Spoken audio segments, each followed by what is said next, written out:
Chapter 3 Through the Looking Glass.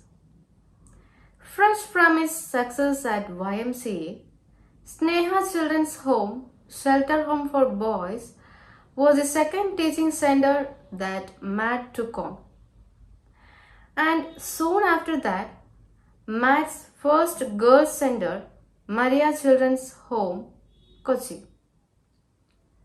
Sneha Children's Home was founded in the year 1974, and according to their charter, the aim of Sneha Children's Home is to provide shelter to those children and youth at risk who have no home, improve the overall educational status of youth at risk, protect children at risk against all forms of abuse and exploitation, restore children found on the street with their own family. Sneha Children's Home is an institution for children who do not have a safe home to go back to. The reasons are varied: abuse, exploitation, destitution, abandonment. But in effect, the children at the shelter are the wards of the state, and the government is charged with their safety and well-being. A study conducted by SOS Children's Villages India in 2001-2011 puts the national estimate of children who may need institutionalized care at 20 million. It was August 2006 when I walked through the gates of Sneha Children's Home, and it turned out to be an experience like no other. For starters, the children here proved to be a greater challenge in the classroom, and even with 5 years of experience under my belt, for all practical purposes, I had to begin anew. Teaching at Sneha Children's Home was like slamming my head against a wall. Futile action with a bloody painful outcome. Classes were noisy, chaotic, and ineffective.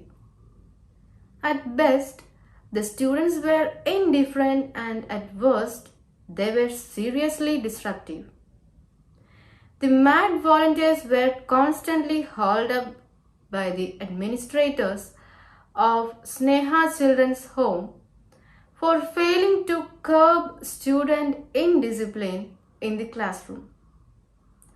The volunteer dropout rate was alarmingly high, resulting in added pressure on the already overstretched MAD system.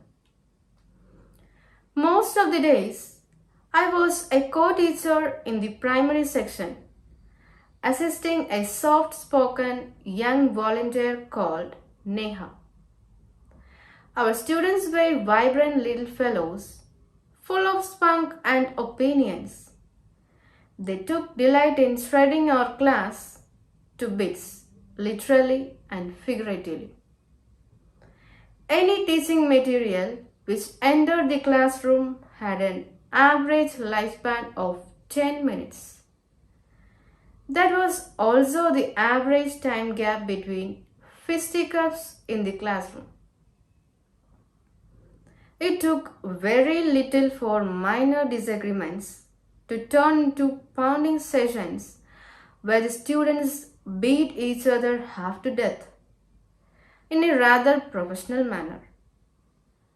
At the end of each class, the room strewn with confetti of paper, cardboard, bits of crayons, and chalk powder was nothing less than a war zone. Neha and I, numb and hollow-eyed, were nothing less than war victims.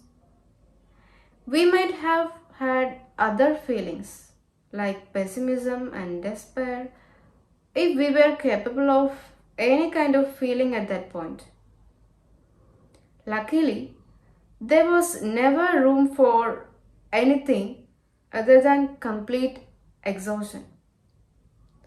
It was particularly hard on Neha since she prepared so thoroughly and sincerely for each class. But no matter how awful the class, she would doggle, pick up the pieces and begin afresh. We taught together for a year, and in all that time, there was just one time I saw her crack. It was a dark monsoon afternoon, a particularly inauspicious time to confine children to a classroom with English grammar lessons.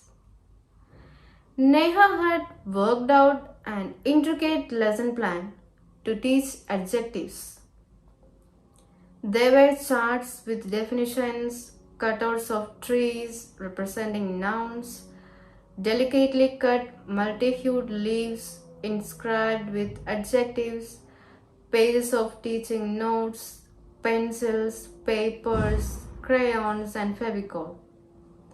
We were well prepared, but of course, we could never be too well prepared for a class at Sneha Children's Home.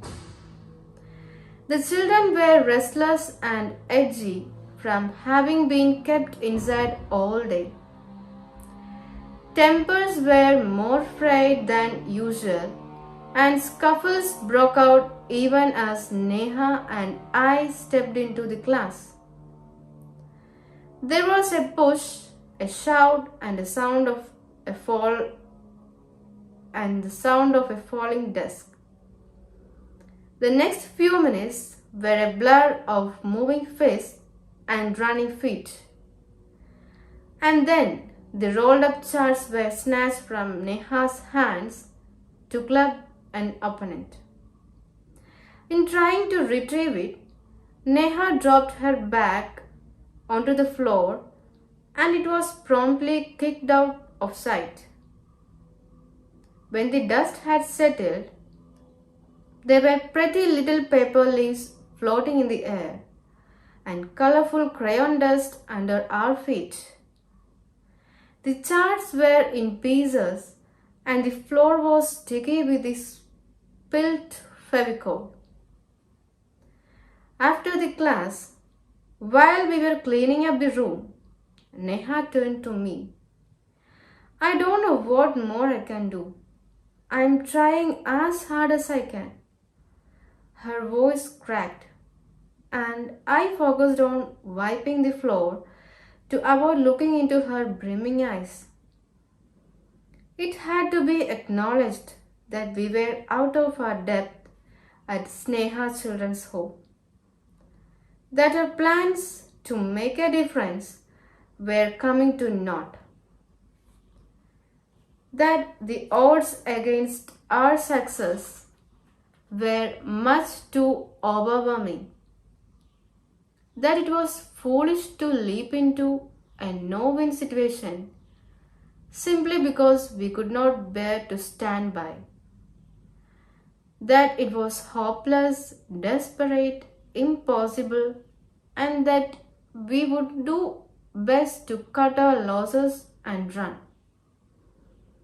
Yes, it had to be acknowledged. But that was not the time. That was the time to repay her for the time she had helped me maintain my cool with her poise, kept me afloat with her buoyance, and pulled me through when I was ready to quit.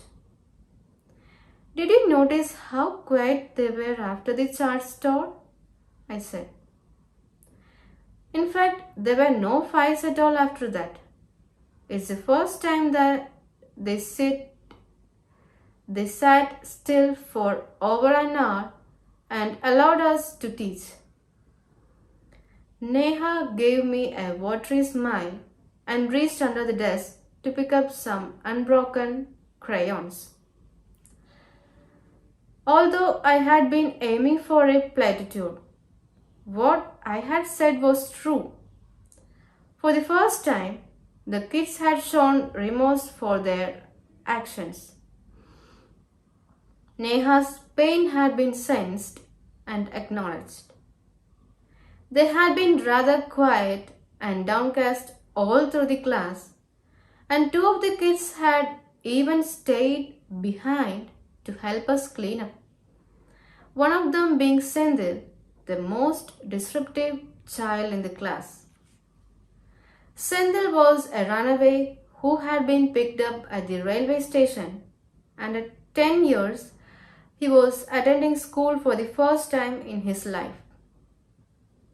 Sendil and I had stepped into Sneha Children's Home at the same time. He as a resident and I as a teacher volunteer. Neither of us was in a particular happy space that first year, and while I managed to keep my feelings on an even keel, Sendil had no such qualms. Not only did he refuse to settle down, listen, or participate in the classroom activities, he provoked the other students who were more amenable to our permission, to our persuasion. Any eruption in our classroom, and Senthil was sure to be in the eye of the storm. Today, for the first time, he wouldn't meet our eyes. He was silent all through the class, and after slipping out quietly once we had straightened out the classroom. All this told me something about the kids. Now, if only I could figure out what. I still couldn't understand why the kids rejected us. Could they not see that it was in their interest to cooperate with us?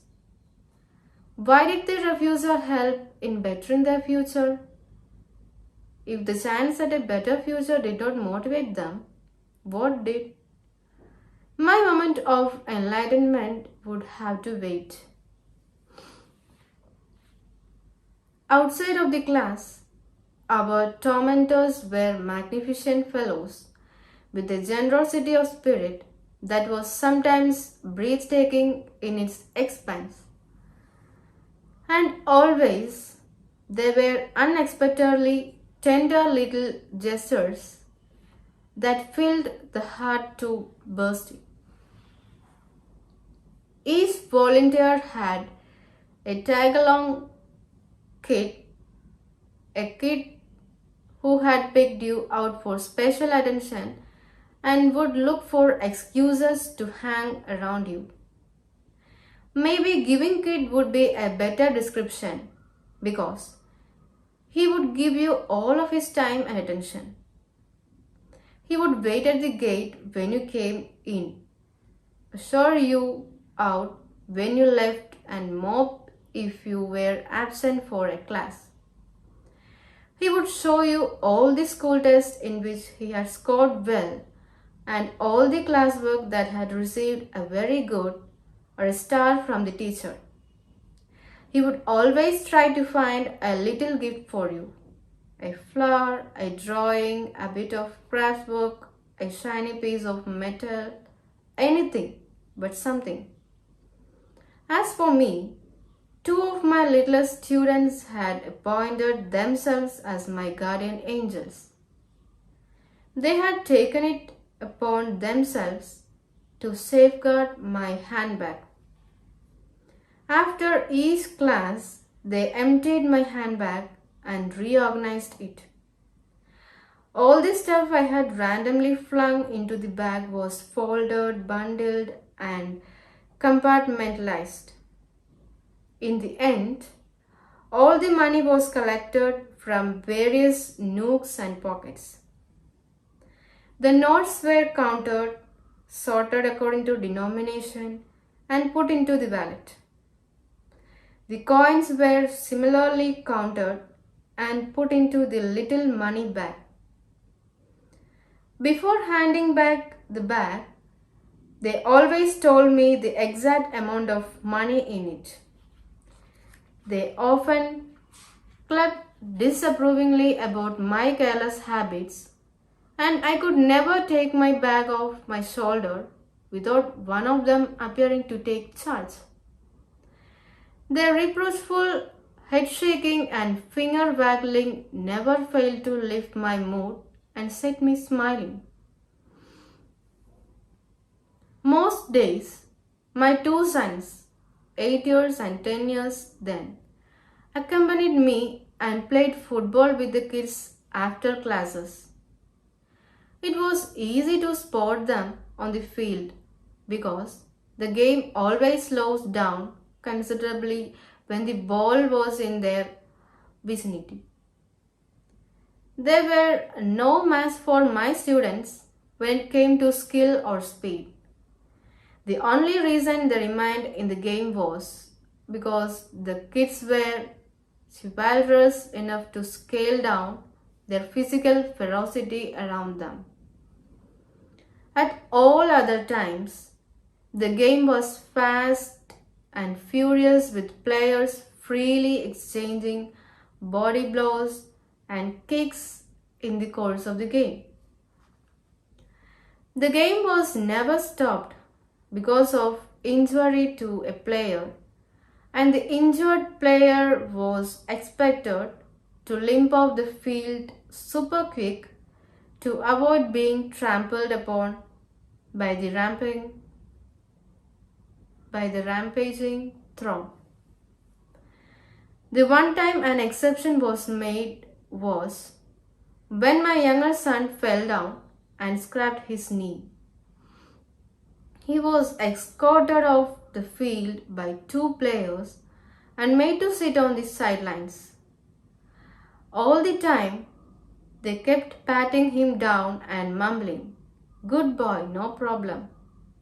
It was plain as day that they were not used to consoling or being consoled, but nevertheless, they made a valiant effort.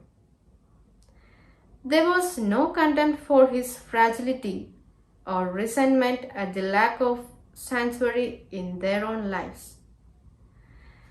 Just acceptance of the fact that he was accustomed to tender, loving care and a willingness to provide him the TLC. My memory is frozen at this point. It seems to me that the three of them sat like that for an infinity, arms around each other. I sat across, watching them for even longer.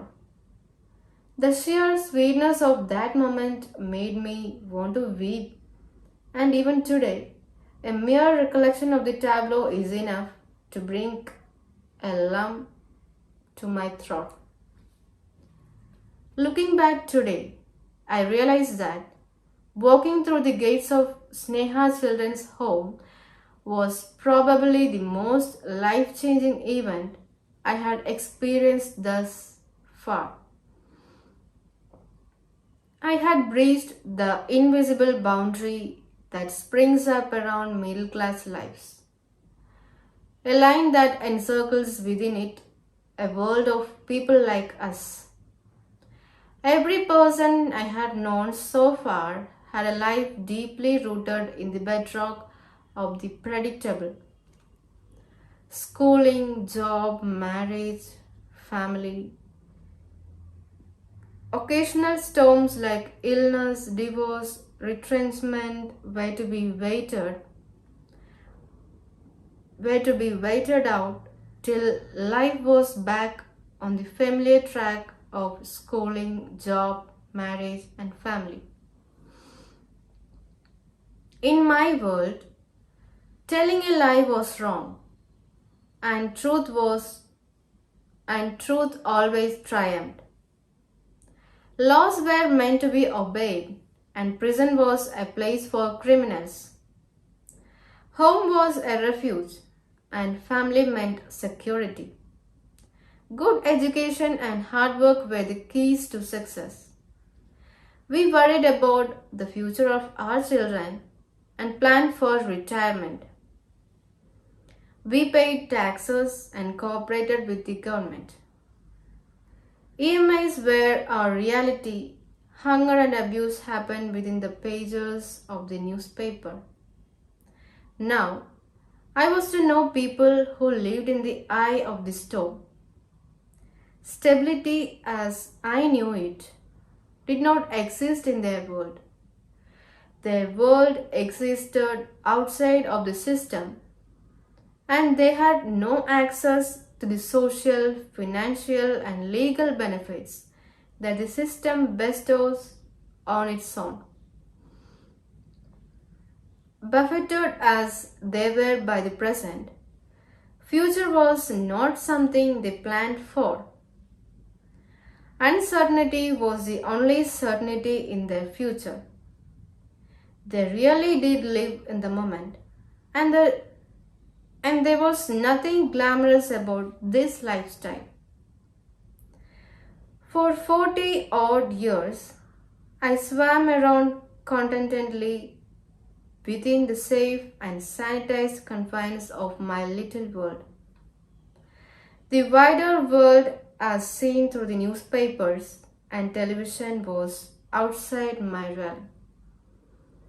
Lives of people not like us never ever overlapped with mine. I was on the road that was the shortest and safest path between birth and death, and I shudder to think that I would have continued to drift along meaninglessly, but for that poster on that wet day all those years ago. It's scary to know that my happiness was balanced so finely upon that faint thread of chance. Over the next few years, I was to learn that there was a vast universe outside of my world, and in doing so, I would have to forsake many of my certainties, including a complete reset of my moral compass.